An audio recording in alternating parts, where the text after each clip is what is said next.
আসসালামু আলাইকুম। HSC 27 batch.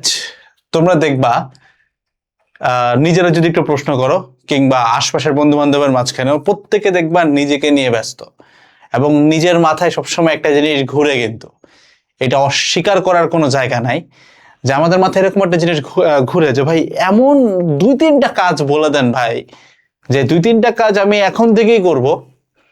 আমার অবস্থা যাই হোক, এখন থেকে করতে থাকবো, কন্টিনিউয়াস টাইম ধরে করতে থাকবো, অর্থাৎ এগুলো ম্যাজিক ফর্মুলার মতো। এবং এই জিনিসটা আমাকে আমার কাঙ্ক্ষিত জায়গা, বিশেষ করে বুয়েটের মতো ইউনিভার্সিটি যাদের টার্গেট থাকে, বিশেষ করে ইঞ্জিনিয়ারিং প্রেপ যারা নেয়, আমাদের এটা লাগবেই আর কি। মানে আমার এটা একদম 4টা জিনিস, এমন জিনিস যে করলে ব্যাপারটা অনেকটা এরকম হবে যে ফাঁকা মাঠে গোল দেওয়া যাবে। অর্থাৎ অটোমেটিক্যালি তোমার আশপাশ থেকে যত মানুষ আছে তাদের সাথে তোমার একটা ডিস্টেন্স ক্রিয়েট হবে, অথবা তাদের প্রস্তুতি এবং তোমার প্রস্তুতি দুজনের মধ্যে অনেক বড় একটা পার্থক্য তৈরি হবে। এই 4টা কাজ নিয়ে আমরা আজকে কথাবার্তা বলবো। তবে 4টা কাজের 4টা কাজই অনলাইনে এটা বেশ প্রচলিত, এটা সবাই জানে। সো 4টা কাজ শুধুমাত্র জেনে গেলে হবে না, আমি তোমাকে রেকমেন্ড করবো, ভিডিওর নিচে টাইম স্ট্যাম্প দেওয়া আছে, তুমি এই 4টা কাজ এক নজর দেখো। দেখার পরে প্রত্যেকটা কাজের ছোট্ট ছোট্ট করে টাইম স্ট্যাম্প দিয়ে যে অ্যাটলিস্ট প্রত্যেকটা কাজ কমপক্ষে 1 মিনিট 30 সেকেন্ড, যা পারো 1 মিনিট দেখতে পারলে ভালো, একটু দেখে চলে যাও। যেটা হবে তুমি কাজটা বুঝবা আর কি, যে অনলাইনে আছে বাট তাও তো কেউ ফাঁকা মাঠে গোল দেয় না ভাই, তাহলে কাহিনীটা কি আমি তোমাকে এটা এক্সপ্লেইন করে দিব, ঠিক আছে? না, ফাঁকা মাঠে গোল দেওয়ার যেই ব্যাপারটা, এই যে 4টা কাজ, এখানে একটা মানে বলতে পারো একটা একটা ফর্মুলা আছে, যে ফর্মুলাটা তুমি যদি ইয়েস করতে পারো তাহলে জিনিসটা কাজে আসবে। যদি নো হয়ে যায়, তুমি যাই করো না কেন 4টা কাজের জায়গায় 40টা কাজ করলেও হবে না। উত্তরটা কি জানো? উত্তরটা হচ্ছে কনসিস্টেন্সি। অর্থাৎ তোমাকে আজকে থেকে যখনই তুমি ভিডিওটা দেখতেছো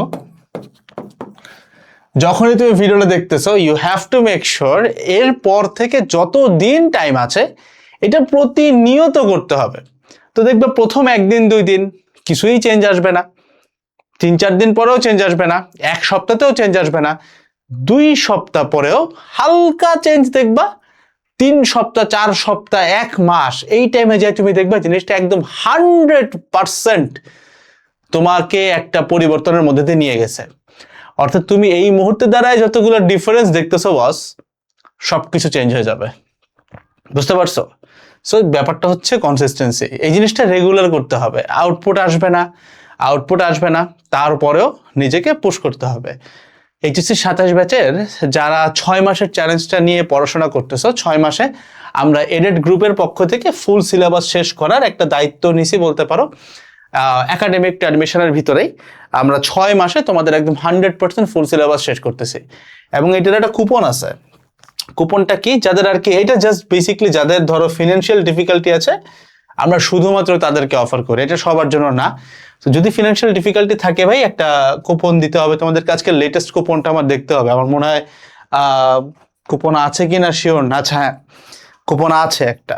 কুপন হচ্ছে গোল্ড 27। এটা অ্যাপ্লাই করলে আমাদের 27 একাডেমিক অ্যাডমিশনে তুমি একদম ফ্ল্যাট একটা ডিসকাউন্ট পাও, ঠিক আছে? এটা শুধুমাত্র যাদের ফিনান্সিয়াল ক্রাইসিস থাকে তাদেরকে দিই আমরা। ফিজিক্স কেমিস্ট্রি ম্যাথের পুরা যত এই প্ল্যাটফর্মে যা যা আছে ভাই, পুরাতন রানিং এবং আপকামিং সবকিছুর অ্যাক্সেস পাবা। সেটা রুটিনও ডেসক্রিপশন বক্সে দিয়ে রাখছি, তুমি রুটিনটা ডাউনলোড করে নিবা। 6 মাসের প্ল্যান, এই অনুযায়ী তুমি আগাবা। তুমি যেখানেই থাকো না কেন, 6 মাসে ফুল সিলেবাস শেষ করতে পারলে তুমি কতটা চেঞ্জ হবা এটা তুমি নিজেও বুঝতে পারতেছো। বাট ওই জিনিসটা শেষ করতে হলে আমাদেরকে 4টা হ্যাক অবশ্যই ফলো করতে হবে। আসো পয়েন্টগুলোতে চলে যাই। পয়েন্ট নাম্বার 1, সেটা হচ্ছে রেগুলার 4 আওয়ার নিজে পড়া। ভাই মাত্র 4 ঘন্টা বললেন, মানে 4 ঘন্টা বললে কি হবে? এখানে আরেকটা টার্ম আছে, টার্মটা হচ্ছে রেগুলার। কি একটা স্টুডেন্ট যদি রেগুলার বেসিসে নিজে 3 থেকে 4 ঘন্টা পড়তে পারে, 4ও না 3 ঘন্টা যদি সে রেগুলার নিজে পড়ে, রেগুলার মানে প্রতিদিন পড়ে, ভাই তুমি চিন্তা করতে পারবা না এই ছেলে 1 মাসে যত দূর আগায় যাবে, আর একটা স্টুডেন্ট যে ধরো কোনোদিন 10 ঘন্টা পড়ে, কোনোদিন 20 ঘন্টা পড়ে, কোনোদিন পড়ে না, এই যে ছেলেটা কোনোদিন পড়ে কোনোদিন পড়ে না, এর থেকে মনে করো 100 গুণ আগায় চলে যাবে। অর্থাৎ কনসিস্টেন্সি এমন একটা জিনিস যদি তুমি রেগুলার এই এফোর্টটা তোমার পড়ার টেবিলে দিতে পারো, জাস্ট নিজে 4 ঘন্টা, বেশি যাচ্ছি না কিন্তু রিয়েলিস্টিক একটা কথা বলছে, আমি বলতেছি না তুমি ডেইলি 8 ঘন্টা পড়ো, তোমার ক্লাস আছে, কোচিং আছে, কোর্স আছে, মেলা জিনিস ভাই। রেগুলার জাস্ট নিজে আজকে থেকে 27 ব্যাচ যদি 4 ঘন্টা পড়তে পারো, জাস্ট এই একটা কাজ যদি তুমি অ্যাডমিশনের আগ পর্যন্ত করো রেগুলার 4 ঘন্টা, তুমি দেখবে 4 ঘন্টার বেশি তোমার পড়াই লাগতেছে না।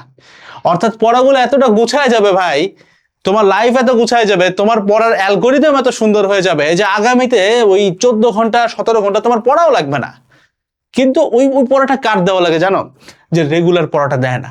সো যে ভিডিওটা দেখতেছো একটা জিনিস মাথায় রাখো, ভিডিও দেখার পরে অনেক মোটিভেটেড ফিল হয়, মনে হয় যে এখনই 16 ঘন্টা পড়ে ফেলবো, এটা আসলে পরবর্তীতে আর দেখা যায় না। তো তুমি এখন 16 ঘন্টা পড়ে পরের দিন আবার 0 হয়ে গেলা, এইটাতে কিন্তু তোমারও লাভ নাই, আমিও শান্তি পাবো না, কারণ তোমার কাজে আসতেছে না।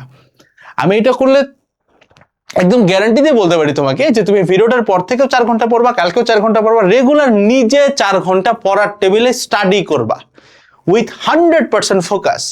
অ্যাক্টিভ আওয়ার্স শিখাইছিলাম না, ওই ওয়েতে তুমি যদি কাজটা করতে থাকো ভাই, নেক্সট 1 মান্থের মধ্যে তুমি মানে আসমান জমিন পার্থক্য পাবা নিজের মধ্যে। ইভেন আমি তাকেও এটা বলতেছি যার সিলেবাস এখন একদম 0 ভাই, লিটারাল 0, এই ছেলেটা নিজের মধ্যে অনেক পরিবর্তন পাবে। তো নিজে 4 ঘন্টা পড়া, এটা কোনো কোর্সের কথা বলতেছি না, এটা কোনো ক্লাস দেখে 4 ঘন্টা বলতেছি না, এটা কোনো কলেজের ডে বলতেছি না, আমি কিচ্ছু না, নিজে জাস্ট কিচ্ছু না, কোনো এক্সামও না, নিজে ফোকাস 4 ঘন্টা, বাদ বাকি সব থাকবে, বাট এটা এক্সট্রা। এটা যদি কেউ করতে পারে ভাই, তুমি অটোমেটিক্যালি এটা একটা ফাঁকা মাঠে গোলের দিকে তুমি যাচ্ছ। অর্থাৎ তুমি তোমার কম্পিটিটর পাবা না, নেক্সট 2 মাসের মধ্যে তুমি দেখবা তোমার আশপাশে কম্পিটিটরে নাই, তুমি এত আগায় গেছো। Second point, 1 hour recovery method, এটা মনে হয় একটু অপরিচিত তোমাদের কাছে, এটা একটু বলি। ধরো তোমাকে আমি বললাম যে ভাই তুমি তো ভেক্টর পড়ছো, ভালো কথা, তো 1 ঘন্টা বাদে, কথাগুলো একটু ক্লিয়ারলি বুঝো, তুমি ভেক্টর পড়ছো, সবাই মোটামুটি ভেক্টরটা জানা আছে, 1 ঘন্টা বাদে একটা এক্সাম হবে, যেই এক্সামটা তোমার এইচএসসি কিংবা বুয়েটে সরাসরি মার্কস অ্যাড করবে। কথা বুঝছো? আবারও বুঝো, ভেক্টরের উপরে 1 ঘন্টা বাদে একটা এক্সাম হবে, যে এক্সামটার নাম্বার সরাসরি তোমার এইচএসসি তে কাউন্ট হবে 100 মার্কে, এবং বুয়েটের অ্যাডমিশন টেস্ট 600 মার্কের মধ্যে কাউন্ট হবে। ধরো তাহলে কি তুমি 1 ঘন্টার মধ্যে ভেক্টরের রিকভারি মেথডটা মাথায় আনতে পারো? মানে পুরো ভেক্টর মাথায় আসবে এ টু জেড? একদম 99.99% কেসে তুমি দেখবা যে তোমার কিছুটা হইলেও আফসোস থাকবে যে ভাই পুরাটা তো পারলাম না, হয়তো আরো সম্ভব ছিল। ওই টেস্ট পেপার দেখছি, কোশ্চেন ব্যাংকটা মিস গেছে, তমুক স্লাইড দেখছি, তমুকটা বাদ গেছে, তমুক শিট পড়ছি, তমুকটা বাদ গেছে। সো তোমাকে আজকে থেকে নিজেকে এইভাবে রেডি করতে হবে যে যে কোনো সাবজেক্টের যে কোনো চ্যাপ্টার যেন নেক্সট 1 আওয়ারের মধ্যে তুমি এটাকে রেডি করতে পারো। হ্যাঁ, তোমার একটা চ্যাপ্টার পড়তে 30 ঘন্টা লাগতে পারে, তোমার একটা চ্যাপ্টার পড়তে 1 সপ্তাহ লাগতে পারে, আমি খারাপ বলতেছি না, বাট আমরা এখানে কি প্রমোট করি বলো তো? আমি কি বলি? আমি বলি যে ভাই আমরা এখানে যে ফাউন্ডেশন ক্লাস করাচ্ছি, তুমি এই ক্লাসটাকে নোট ডাউন করে নিজের খাতায় রাখো, নোট ডাউন করে রাখো। এই নোটটা এমন ভাবেই তৈরি হবে তোমার, মানে ফাউন্ডেশন ক্লাসের থিমটাই এরকম। দেখো, একটা বিশাল টপিককে ছোট ছোট ক্লাস দিয়ে আমরা ভেঙে দেই, সবগুলো ছোট ক্লাস আবার যদি তুমি যোগ করো 4-5 ঘন্টা আসবে। চ্যাপ্টার ভেদের একটু ডিফারেন্ট হবে, অনেক বড় চ্যাপ্টার যেমন ডিফারেন্সিয়েশন হলে 8-9 ঘন্টা হয়ে যাবে, ইন্টিগ্রেশন হলে 10 ঘন্টা হবে, জৈব যৌগ হলে 10-11 ঘন্টা হবে, আবার যদি নিউটনের বলবিদ্যা হয় 5 ঘন্টার মধ্যে হয়ে যাচ্ছে। বাট এটা হচ্ছে অনলাইনের যে কোনো ক্লাসের 10 ভাগের 1 ভাগ সাইজ হবে ক্লাস টোটাল ডিউরেশন যোগ করলে। এটা করার উদ্দেশ্য কি? উদ্দেশ্য হচ্ছে এডেড গ্রুপের মেইন মোটোই হইতেছে এইটা, যে তোমাকে কম্প্যাক্ট করে দেওয়া। অর্থাৎ আগামী 1 ঘন্টা 2 ঘন্টা বাদে যদি তুমি রেডি না থাকতে পারো, যখন অ্যাকচুয়ালি তোমার এইচএসসি এক্সাম আসবে, যখন অ্যাকচুয়ালি তোমার অ্যাডমিশন টেস্ট আসবে, তখন বস তুমি নিজেকে কেমনে রেডি করবা। তুমি তো আহামরি কিছু খায় ফেলবা না, একটু বুঝো। ভেক্টর যা পড়ছো তাই, কিন্তু আহামরি কিছু আসবে না যে তুমি ধুম করে ছোট করতে পারবা। সেটা এখন থেকে রেডি করতে হয়, এটা এখন থেকে রেডি করতে হয়। অর্থাৎ যারা ফাঁকা মাঠে গোল দিতে চাও, তুমি যদি তোমার ক্লাসে যায় টপারকেও জিজ্ঞাসা করো যে আগামী 1 ঘন্টার মধ্যে ভেক্টর তোর পড়ে প্রিপারেশন নিয়ে নিতে হবে, ও দেখবা স্টিল কিছু না কিছু আফসোস করবে যে ভাই আমার কিছু না কিছু বাদ গেছে, আরো ভালো হইতো, আর একটু টাইম পেলে আরো ভালো হইতো। এই কথাটা সবাই বলবে।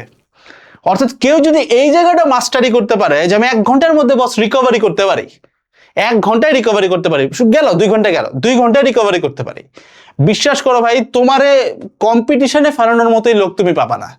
অর্থাৎ আজকে তুমি লাস্ট বয় না, কালকে তুমি টপার হইতে পারো। তবে এই মেথডটা ধুম করে ক্রিয়েট হয় না। দেখো আমাদের একটা চ্যাপ্টার গুছাইতে কিন্তু এমনও গেছে, জাস্ট একটা সার্টেন চ্যাপ্টার, ধরো নিউটনীয় বলবিদ্যা আমার এখনো মনে আছে, মাসখানেক টাইম গেছে কন্টেন্টটারে কম্প্যাক্ট করতে। এটাতে শ্রম দিতে হবে। হ্যাঁ, এখন ক্লাস ছোট হয়ে গেছে, তুমি দেখে ফেলতে পারবা, আমাদের পরিশ্রমের ফল ওইটা। বাট যারা নিজে করতেছো, এইটা কিন্তু সময় দিয়ে নিয়ে গুছাইতে হবে বস।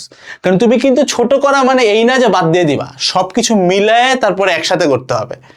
ইন্টারে কি পড়বো না এই জানাটাই কিন্তু সব থেকে বড় চ্যালেঞ্জ। ইন্টারে পড়ার জায়গায় অনেক বস, বাদ দিতে হবে কতটুকু বাদ দিলে আমার এইচএসসি অ্যাডমিশনে এক ফোঁটাও ক্ষতি হবে না, এই নলেজটা যার কাছে আছে সে হইতেছে অ্যাকচুয়াল ওজি বলতে পারো। একটা কথা প্রচলিত আছে যে ভাই ফার্মাসিস্টের কাছে গেলেও, মানে আমি একজন ফার্মেসির লোকের কাছে গেলেও সে আমাকে চিকিৎসার সমাধান দিয়ে দেয়, আবার ডাক্তারের কাছে গেলেও সমাধান দেয়। তবে ফার্মাসিস্টের দেখা যায় যে অনেক সময় একটা ফার্মেসির দোকানদারের কাছ থেকে আমি একটা অ্যান্টিবায়োটিক খেয়ে আসলাম, বিশাল বড় ক্ষতি হয়ে গেল আমার। বাট ডাক্তারের ক্ষেত্রে জিনিসটা একটু কম ঘটে। কারণটা কি জানো? কারণ ফার্মেসির লোকটা এক্স্যাক্টলি জানে না যে কি কি ওষুধ কখন খাওয়া যাবে না। যেমন এরকম একটা নিয়ম আছে যে জন্ডিস হইলে তুমি যদি এই ওষুধ খাও তুমি মারাই যাবা ভাই। তো ফার্মেসির লোকটা জানে যে কি কি ওষুধ খাওয়া যাইতে পারে, ডাক্তারও জানে সেটা। ডাক্তার অবশ্যই একটু বেশি জানে, বাট দুজনই জানে যে কি কি ওষুধ খাওয়া লাগবে। তুমি দেখবা যারা অনেক সময় ধরে ফার্মেসির ব্যবসা করে, আমার পরিবারে অনেকজন আছে, আমি অনেক রেসপেক্ট করি তাদেরকে, তারা দেখবো ওষুধ সম্পর্কে জ্ঞান রাখে, যে জ্বর হইলে এটা, না হইলে এটা, কি কি খাবে। তো তারা কি খাইতে হবে সেটা জানে, কিন্তু কি বাদ দিতে হবে এই জ্ঞানটা ফার্মেসির লোকদের কম থাকে। এই জ্ঞানটা কার থাকে? ডাক্তার। অর্থাৎ কি বাদ দিতে হবে এই জানাটাই, এই জ্ঞানটা জানাই ইন্টারমিডিয়েটে খুবই ইম্পর্টেন্ট একটা জায়গা। সো এই জায়গাটা মাথায় রেখেই তোমাকে এই নোটগুলো তৈরি করতে হবে বস। এটা নিজের হাতে লেখা থাকবে এবং তোমার মাথায় এরকম থাকবে যে যদি 2-3 ঘন্টা বাদে আমার পরীক্ষা হয় তাহলে আমি যেন এটা রিকভারি করতে পারি। বাস্তবতাটা একটু খেয়াল করো, তুমি যদি অ্যাকচুয়ালি এক্সাম হয় তুমি কিন্তু শুধুমাত্র ভেক্টর পড়বা না, অনেক কিছু থাকবে, কিন্তু অনেকগুলো চ্যাপ্টার থাকবে, অ্যাডমিশনে অনেকগুলো সাবজেক্টও থাকবে। সো তখন কিন্তু এক চ্যাপ্টারের উপর তুমি 1 ঘন্টার বেশি টাইম কোনো দিকেই পাবা না। বুঝতে পারছো? দ্যাটস ওয়াই এই মেথডটা রেডি করতে পারলে লিখে দিলাম ফাঁকা মাঠে গোল দিতে পারবা। থার্ডে আসো, প্যারালাল অ্যাডমিশন। ভাই এখন থেকে কি অ্যাডমিশনের জন্য পড়বো কি না, এটা খুব কমন একটা কোশ্চেন, বিশেষ করে যারা 27 ব্যাচ আছে তারা এই কোশ্চেনটা অনেক বেশি করে। দেখো একটা সত্য কথা বলি তোমাকে, একাডেমিক আর অ্যাডমিশনের পড়ার মাঝখানে না বিস্তর জমিন কোনো পার্থক্য নাই। ওই যে ফাউন্ডেশন ক্লাস আমরা বেসিক 0 থেকে কি তোমাকে যা পড়াচ্ছি ওটা কিন্তু একদম অ্যাডমিশন লেভেল পর্যন্ত পড়ায় দেয়। এই কথাটা আমি কেন বলতে পারি জানো? কারণ একাডেমিকে তুমি যা পড়ছো সেটাই ভাই অ্যাডমিশন, জাস্ট একটা লাইন হয়তো অ্যাড হয়, 1-2টা লাইন অ্যাড হয়। তো 1-2টা লাইন অ্যাড করে যারা এখন থেকে পড়তেছো তুমি জীবনেও নিজে ঠকবা না। অর্থাৎ ব্যাপারটা এমন না যে তুমি এইচএসসিতে যা পড়ছো অ্যাডমিশনে তা আসবে না, অথবা অ্যাডমিশনে পুরো নতুন সিলেবাস, মোটেও এমন না। বরং এইচএসসি সিলেবাসটাই সামান্য একটু ধরো তুমি রকেটের গতি পড়ছো আর একটা সূত্র জানলেই তোমার অ্যাডমিশন হয়ে যায়। এই কাজটাই ফাউন্ডেশনে করা হয়। অর্থাৎ যেই বাচ্চাটা এখন থেকে তার পড়াটাকে অ্যাডমিশন মডিউলে চিন্তা করে, এইচএসসি তার অটো প্রোডাক্ট, এইচএসসি অটো ভালো হবে বস। যে টার্গেট করছে অ্যাডমিশন তার এইচএসসি অটো ভালো হবে। তো তুমি যদি এখনো সিলেবাস 0-তে থাকো, তোমাকে কথা দিয়ে বলতেছে যদি ফুল টার্গেট এরকম রাখতে পারো যে আমি একাডেমিকও পড়বো, সাথে যতটুকু জানলে অ্যাডমিশন হয়ে যায় ততটুকু অ্যাটলিস্ট এখন জেনে রাখবো, বাকিটা অ্যাডমিশনে দেখা যাবে। ভাই তুমি সব সময় আগায় থাকবা। 4th পয়েন্ট আসো, ম্যাথ সলভিং। এটা খুব ইম্পর্টেন্ট একটা পয়েন্ট বস। তোমার আমি একটা জিনিস দেখাই, একাডেমিক টু অ্যাডমিশনের ভিতরে হইতেছে আমরা এই ব্যাচগুলোও রাখি, কম্পিটিশন মানে সবকিছুরই তো অ্যাক্সেস পাবে। এখানে দেখো তো বই কয়টা আছে, পদার্থর 2টা বই ছবিতে রাখছি, গাণিতিক পদার্থ আছে, কেমিস্ট্রির বইগুলো আছে, গাণিতিক রসায়ন আছে, উচ্চতর গণিতে 2টা বই আছে, টেস্ট পেপার আছে। ম্যাথ সলভিং হইতেছে প্র্যাকটিসের খেলা। দেখো আমরা এই যে 1 ঘন্টার কম্প্যাক্ট রিভিশন লাইভ গুলো করাই, তোমাদের 26-এর লাইভ শুরু হচ্ছে, 25-এর আর্কাইভ দেওয়া আছে, 24-এর আর্কাইভ পাবা।